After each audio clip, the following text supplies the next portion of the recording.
quite a struggle just to get in the water. Didn't really want to do that, especially on my own. So glad to get it done, just a few little efforts.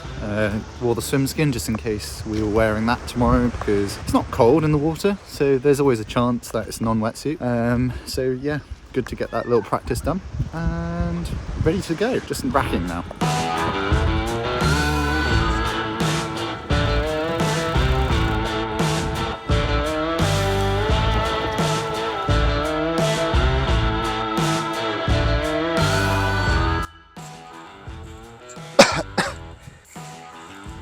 Oh, where are we at? I'm still in my tri-suit, but we are now about 4 or 5 hours after the race. I just find after races, it's just one of those kind of, you're just milling around. I think I've had a couple of drinks, so 2 beers. If I don't make much sense, that's why. I'm a lightweight, especially after a 70.3. I thought I'd give you a little bit of a race debrief. If this doesn't make sense, I might have to re-record it, but I thought, why not now? Better time than ever. Yeah, he was right when he turned around. Where's the legs? Fucking back in the UK. They ain't here, that's what I'm saying. Mine are burning. Anyway, I finished 7th to cut it short, which was a good result. I'd say a really good result. In fact, I'd say it's almost a career best, which obviously I'm very happy about. And which sounds really weird. Like 7th doesn't sound that great in the grand scheme of things. I think that when you then put it into context, it is, but it's a funny one because, yeah, 7th in a normal field wouldn't necessarily, obviously everything's relative, sound as impressive. But I was amongst some really strong guys. It's the first European 70.3, Ironman 70.3 race of the year, so I think a lot of people wanted to come and see where their form was at. My arms were hurting, so you can go on a little tripod there and I'm going to sit back here. The swim was good. I got a good start. I ended up on the feet of the leader and with 2 people either side of me. I think one was Andy and I don't know who the other one was, but that is prime position. You want to be on the feet of the leader, but you also want people either side of you onto your feet. Because then it's obviously the fastest way and the easiest way for everyone to move forward as effectively as possible.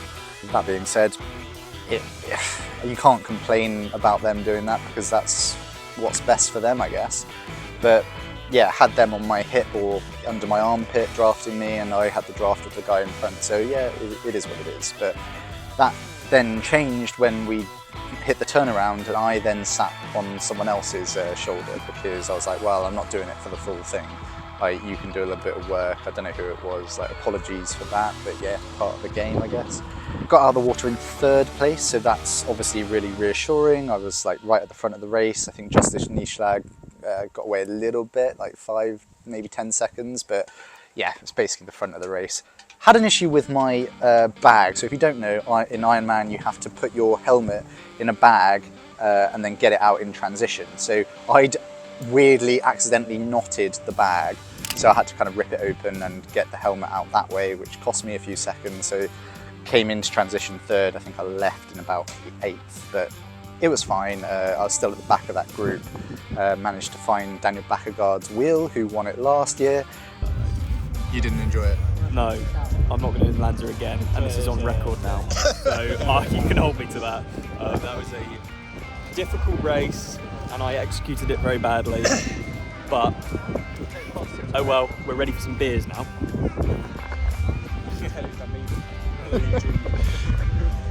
Like, sharing some great for spectators. Was it actually? Did you get some good content? Yeah. You better have got some good content. Look at the rigs.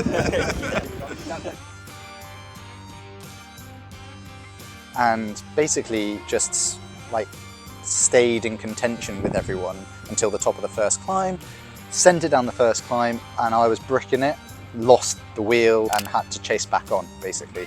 But that was probably about 600 watt effort, 500, 600 watt effort just to get back on for 30 seconds plus. So probably not ideal, but it needed to be done because I got there just before the headwind. So that was good. So the headwind was brutal and it was a bit of a side wind, so I wasn't getting a lot of protection even at the 12-meter gap. Like, it is what it is, but I did what I could from where I was. Then I hit about the hour mark and my legs were like hurting, and I was just like, these guys are so strong. And I was fueling really well, like the precision hydration stuff. I managed to go through the whole race and hit 240 grams of carbs, I think it was. So that's just on the bike actually alone, 240 grams of carbs. So 4 scoops in each bottle, and I managed to punish them both. So I couldn't have really asked for much better from that. Yeah, like, I mean, cutting the long story short, the guys on the bike were just ridiculous. They were so strong, and I thought I was strong going into this, but work to be done or error gains to be made or whatever. Like, I've just got to do something about it to make it easier so I can run a little bit better off the back of it. The run was okay. Like, I think this suit helped, in all honesty. It's a little bit cooler, so it like kept me a little bit better temperature, so I was able to run harder for longer. I didn't think it was as hot as it could have been either. So yeah, a lot of these things are playing into my benefit, I guess, or to my benefit. And yeah, all in all, like, I managed to plug away. I don't think anyone ran particularly fast because the whole course was just very attritious. So yeah, it was just one of those just get through it days, hydrate when you could. So I ended up behind Daniel Bakkegaard, Peter Himmerich, and then it was myself. And then obviously there was the 3 or 4 people ahead of that. But all in all, very, very happy with my first race of the season. Obviously I would have liked to get in the money, which is the top 6, but I mean, this is still probably, like I said, my best career performance to date. So I can't really be disappointed with it. I think, like I said, I've got everything out of myself that I could. My arms are in agony from holding the TT position, which I need more practice in, because obviously I'm not doing enough because they're in bits now. Yeah, all in all, a lot of work done on the legs, so they're expected to be hurting. My arms, not so much. I don't know why my arms are hurting. Probably, like I said, just that TT position. Yep. Yeah, looking forward to the rest of the season. It's going to be exciting.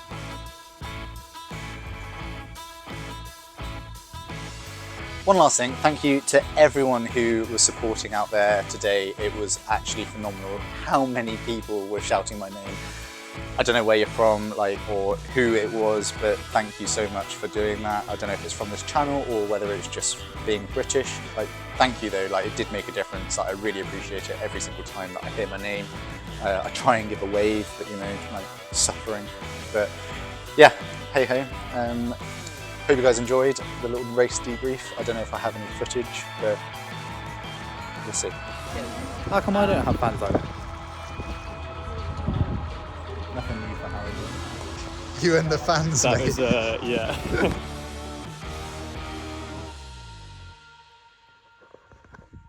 We don't bring enough underwear.